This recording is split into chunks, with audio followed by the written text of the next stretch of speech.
All right, YouTube, how you doing? Welcome back to the channel. It is Sunday, September 22nd. We got a 16-game MLB slate to dive into in today's video. Like we always do, we're going to go through each and every one of these games. I'm going to give you my lean on the side. I'll give you my lean on the total. We'll talk about any other plays, like some player props that we like within the games as well. But as always, guys, all of my final plays, so I'm actually rolling with myself. If you do want to fade me, all of those plays going to be in the pinned comment. We had 3 plays in yesterday's video. We go 1, 1, and 1. The Diamondback team total over 3.5 just continues to cash. Cody Bellinger's, we took a big swing on him, plus 145. That does not come through. And that Twins-Red Sox game, the Nerfy, that game gets postponed to today, but the bet does get voided. So 1, 1, and 1. We hit all of our bases yesterday.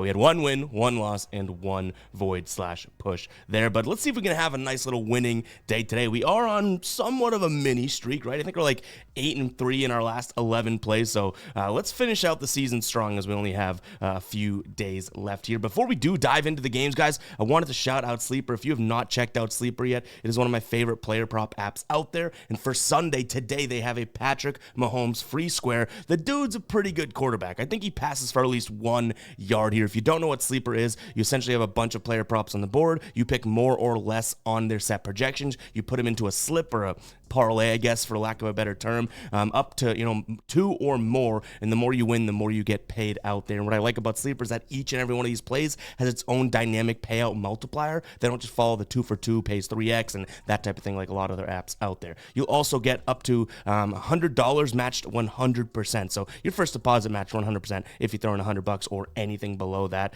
Go ahead and check out Sleeper, guys. That link is in the pinned comment. Now let's jump into these games here. Starting it off with Boston taking on Minnesota. So like I said, this game was postponed yesterday.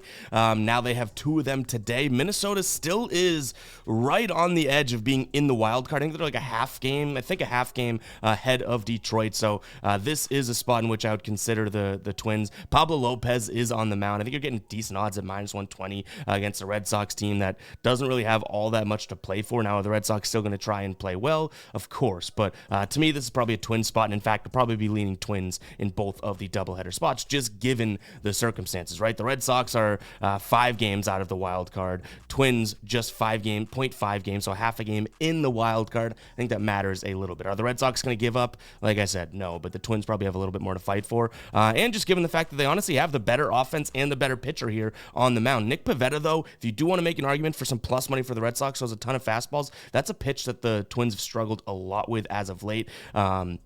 And Pablo Lopez throws a lot of fastballs. The Red Sox have actually only been hitting fastballs well. So if you do want to go underdog, there's sort of your rationale, but it comes down to pitch mix. Overall, I still think Pablo's better than Nick Pivetta. The Twins have a better bullpen than Boston. And in the last 30 days, though both offenses have been kind of cold, the Twins are the better offense. So give me Minnesota in this one. In terms of the total, it's sitting at 7.5. Not the best of weather in Boston. Yesterday, obviously, got rained out. Today should be a little bit better. But still, I'm going to lean towards the under. But I'm much more inclined to pull trigger on Minnesota money line. Usually I don't like to bet doubleheaders, but today could be a day that we swing the bat on both of them because, again, I don't think they want to drop 2 games today.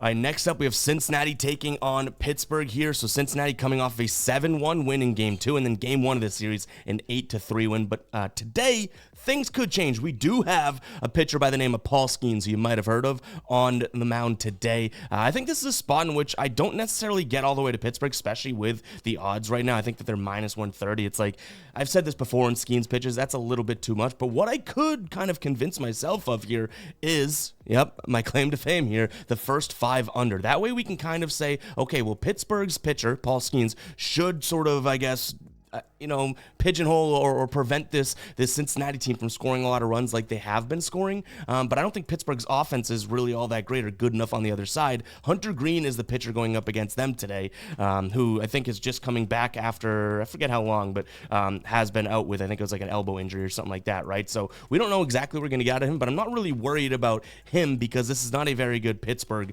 lineup, just 15th in average over the last 30 days. But when it comes to power, so ISO, 29th, slugging, 25th, like not very good, right? So hopefully Green can go out there and pitch well enough to keep this game in the first 5 under, but almost me betting first 5 under or even leaning first 5 under, it would be 4.5 in this case, for minus 150 on ESPN. I'm almost taking Skeens, if that makes sense. Like, I don't want to back this Pittsburgh offense, but I think Skeens can keep the hotter offense down and suppressed. So give me the first 5 under in this spot. I would still probably money line wise think that Cincinnati later innings and stuff can pull it out, and they're plus money. The only thing that would definitely keep me off of that is the fact that it would be a sweep, and I don't know if I love the idea of Cincinnati sweeping anybody. But yeah, first 5 under definitely has a chance of being a final play. That's probably the only thing that I would get to in this spot. All right, Baltimore taking on Detroit. I think we're still waiting on a confirmed pitcher. I've seen Casey Mize's name around for Baltimore here, so we'll, for Detroit, so we'll kind of use that. Albert Suarez on the mound for Baltimore. I'm guessing this total is going to be right around 8.5 like it has been. Money line wise, the Baltimore Orioles have not been playing that well. They've split this series so far. They look good in game 1, and then even, I guess what they lose, like they had a decent offensive performance. I think it was like 6-5 in game 2, something like that. We have that up. 6-4 in game 2 yesterday, right? But I don't know if I really want to put all my eggs in Suarez's basket. The dude has been a mixed bag, to say the least. He's coming off a start against San Francisco in which he went 3 1/3, 6 hits, 1 home run, 4 earned runs, 3 strikeouts, 2 walks. So it's like he hasn't been pitching well. Casey Mize, on the other hand, is nothing that I want to write home about. He on the season, 2-6 with a 4.4 ERA. Not exactly the best there. So this is a tough spot. I think I'm going to lean towards the home team and the better team, kind of with playoff implications here. The Baltimore Orioles should be pretty solid for the wild card, but they're kind of fighting for it. And that's important because Detroit is the team that's right behind Minnesota. So I do think Detroit's going to come off firing and really try and fight for it, but Baltimore is still in the mix and whatnot. They shouldn't just let their foot off the gas, with a few games left in the season. So if Baltimore wasn't, say Baltimore had already clinched or something like that, I would probably say Detroit could be the play for plus money as well because they're really fighting, but not so much here. And again, that total, I'm just guessing, is at 8.5. I'd lean towards the over. I think Detroit's going to try really hard to score some runs, obviously, like they should. And then Baltimore, maybe their offense is heating up, 5, 7, 4 runs in their last 3 games. Maybe they get some going here.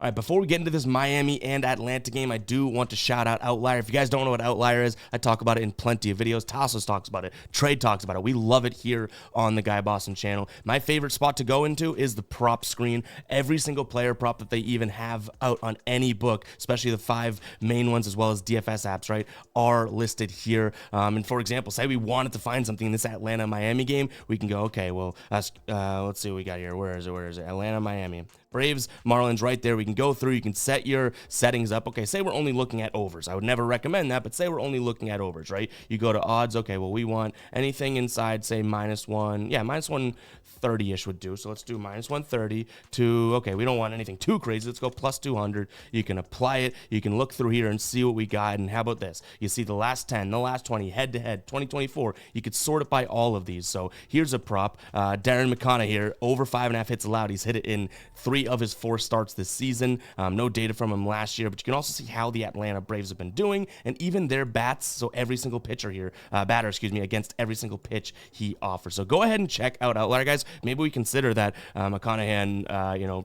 over 5.5. But go check out Outlier. 7-day free trial in the pinned comment. It's also in the description. But diving into this one here, I think that player prop probably says a lot too. I like the Braves to be able to go out there and win this one, but -190 is asking for a lot, to be completely honest, especially with Grant Holmes, who isn't a bad pitcher by any means, but someone that I'm not exactly thrilled to trust. Atlanta has won.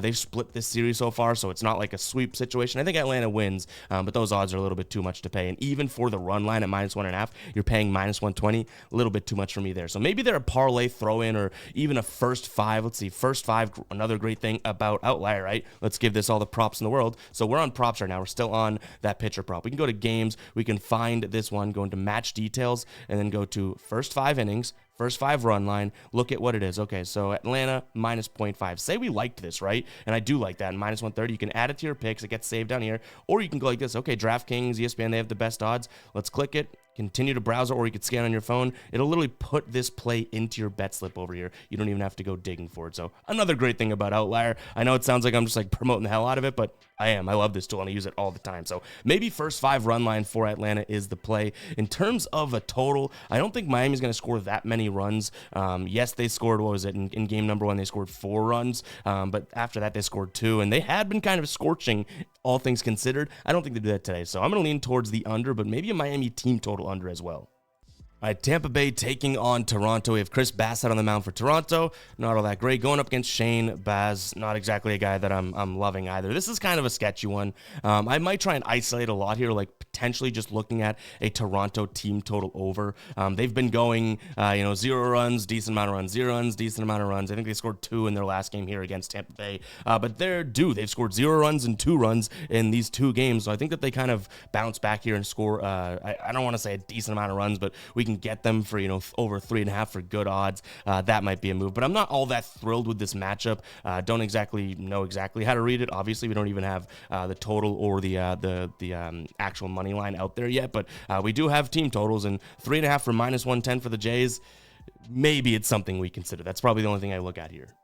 All right, Kansas City taking on San Fran. This is definitely a tricky one. We have Blake Snell listed as a starter for San Fran, going up against Seth Lugo. Kansas City probably still wants to win games, as I'm sure San Francisco still wants to, but it doesn't necessarily matter at this point. But Kansas City is a wild card team right now, but again, they probably want to hold on to that, right? So a little bit interesting, because it's like, well, Kansas City might be playing harder, but it's Blake freaking Snell, and we've seen what he's been doing as of late. The guy's allowed, I want to say 5 runs in his last 5 games total. He's pitched plenty of innings too. I mean, last start against Baltimore, 6 innings pitched, 1 hit, 12 Ks, yes, 2 walks, 16 pitches per inning. The dude was absolutely electric.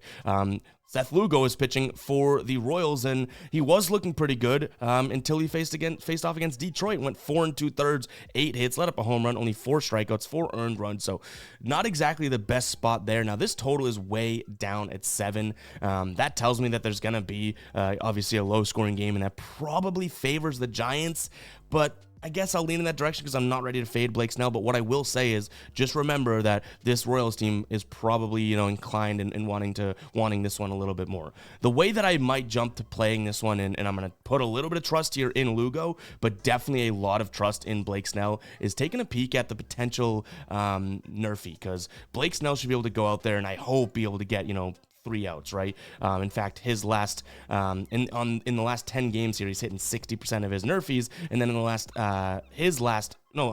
in the entire season, his starts here, 63% of the games have resulted in a Nerfie. Now, Seth Lugo, on the other hand, when he starts, they've hit in 6 straight Nerfies and in 71% of games on the season. So I like the spot for him as well, and that's kind of how I'd play it. Both pitchers want to go out there and pitch well, and we don't need to worry about the later innings or anything like that. So yeah, Nerfie, my main play here. I think I'm leaning the Giants just because, Blake Snell's on the mound, but I wouldn't be surprised if Kansas City puts a lot more effort into this one than they do.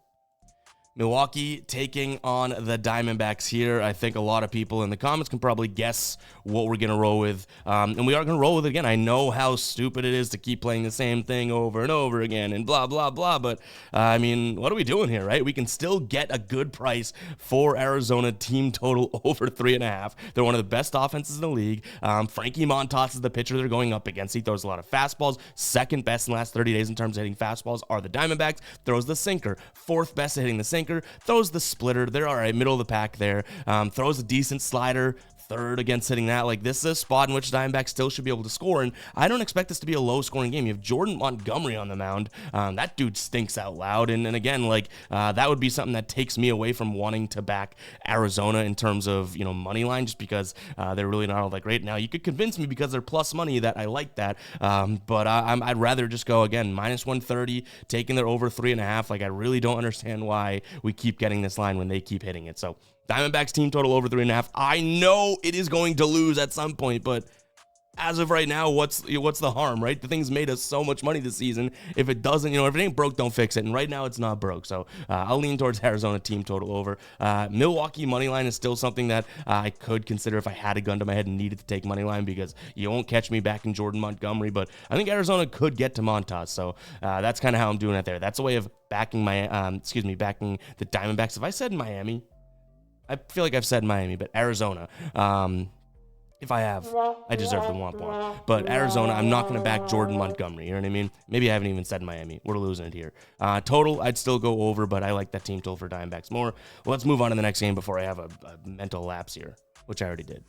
All right, Houston taking on the Angels. This isn't one that I'm like racing to the window to try and place. Spencer Spaghetti Arrieta on the mound going up against Griffin Canning. Griffin Canning, another pitcher that stinks out loud, and I think we're starting to see Houston's offense get things going. Overall, does it matter for them? No, not necessarily, but this is still the Angels we're talking about here, and there's only one team worse than the Angels in the AL, and it is the White Sox. So I expect Houston to be able to win. Maybe we throw them into some sort of a money line parlay. I know we had the Braves kind of with that consideration. Maybe we can look at them at the Dodgers.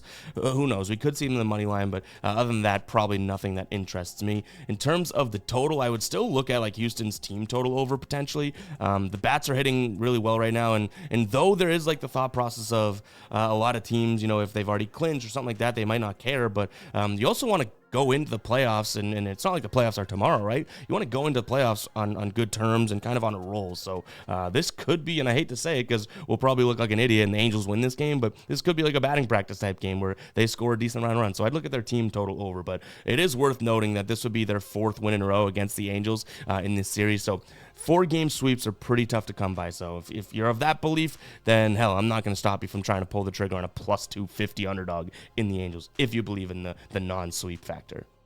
All right, St. Louis taking on Cleveland here. St. Louis wins yesterday 6-5. Cleveland won 5-1 in game 1. Now we have Gavin Williams on the mound going up against Andre Piante. I think this will be a close game, and we don't really have any odds benefit on either side. Both right now you can get for -105. So I think I'd lean towards the home team. I don't think Cleveland's going to Cleveland should still be trying, but they're a playoff team right now. St. Louis doesn't look like they're going to be, right? So I guess I'll lean towards St. Louis and maybe a low-scoring game, 4-3 type of a thing.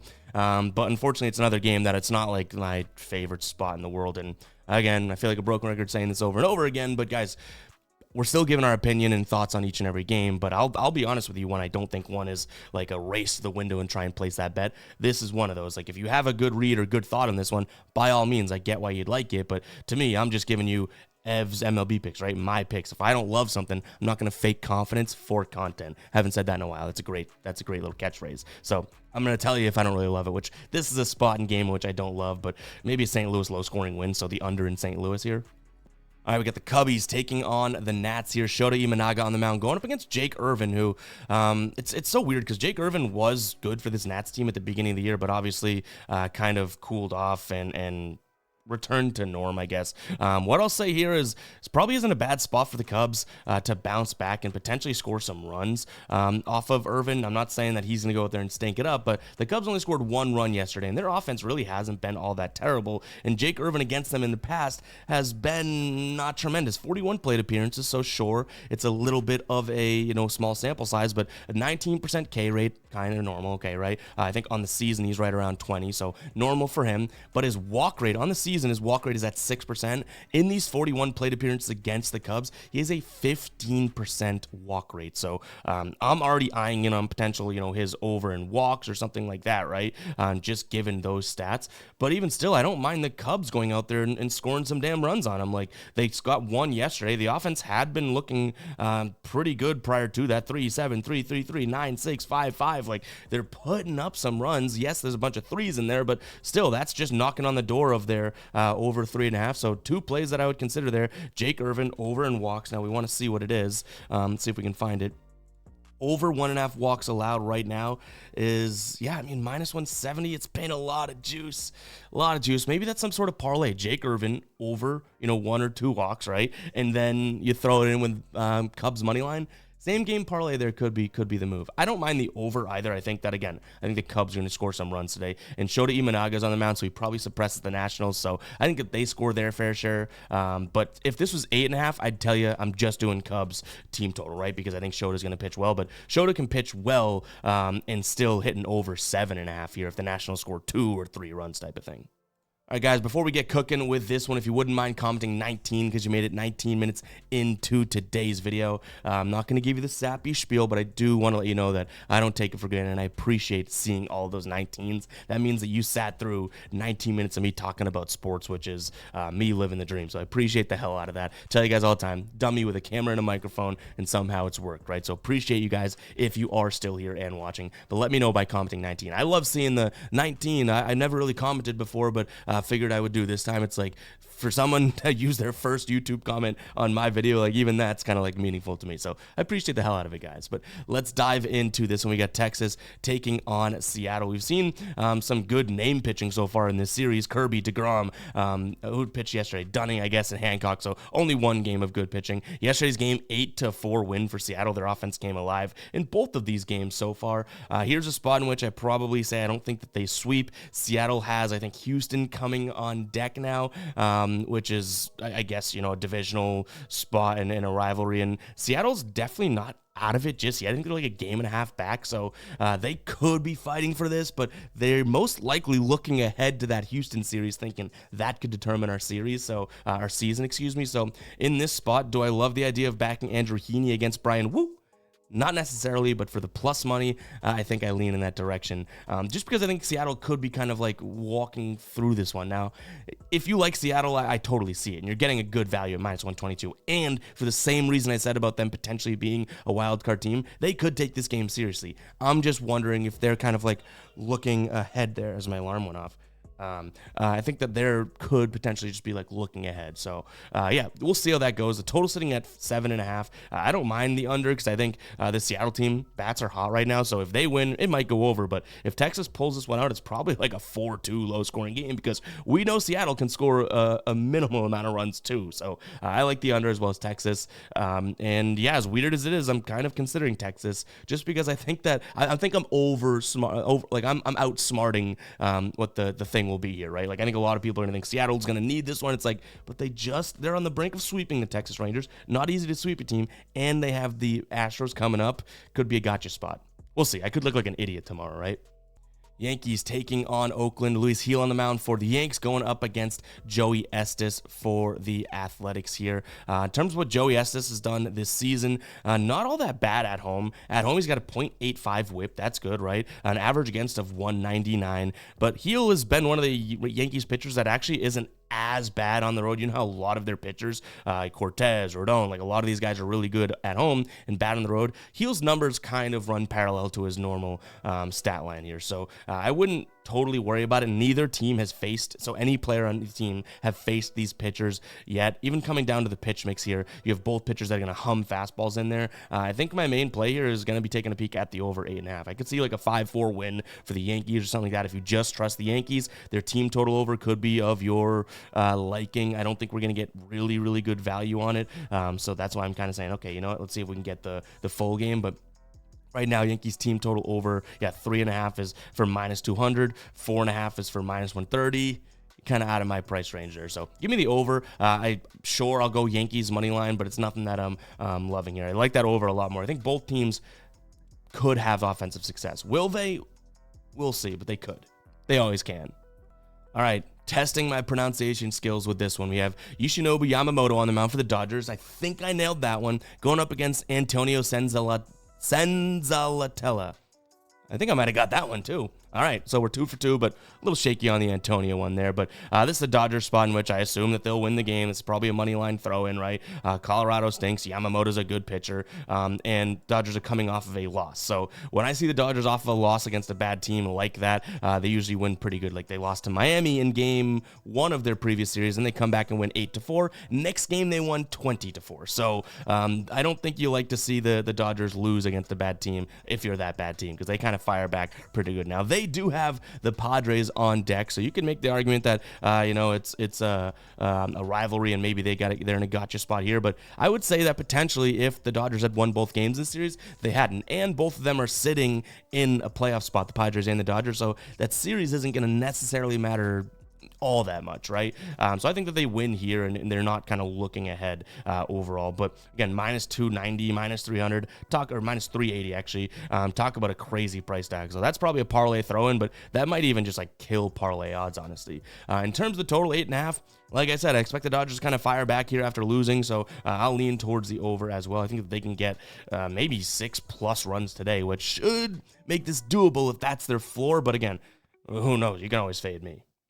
Speaking of San Diego, they are taking on the worst team in the league, the White Sox here. I believe Yu Darvish is on the mound for the Padres, going up against Sean Burke. I'm not going to lie and act like I know much about Sean Burke here. One start, or at least one win on the season. His ERA is down there. I think he has like 2 appearances, so 1 start, 2 appearances. He's looked okay, like 2 earned runs through those two games, pitched 8 innings total. But again, I don't know too much about him, so I don't want to sit here and blow smoke up here. You know what? San Diego's offense is better. The price tag shows it. Similar to the Dodgers, this is probably a spot in which we can back them. I will say that, San Diego, like the Dodgers, those odds are pretty damn scary. Like, I don't even know if they would be necessarily worth it to roll with. And San Diego's in that position. If they weren't playing the White Sox, I could make the Texas Ranger argument, right? Like, well, San Diego's got the Dodgers on deck. Their rival, they've won 2 straight. They're traveling to LA, but it's the White Sox. Like, that totally throws a wrench into everything. So give me the Padres on the money line, as well as maybe a team total over or a full game over. Down at 7.5 seems a little low to me.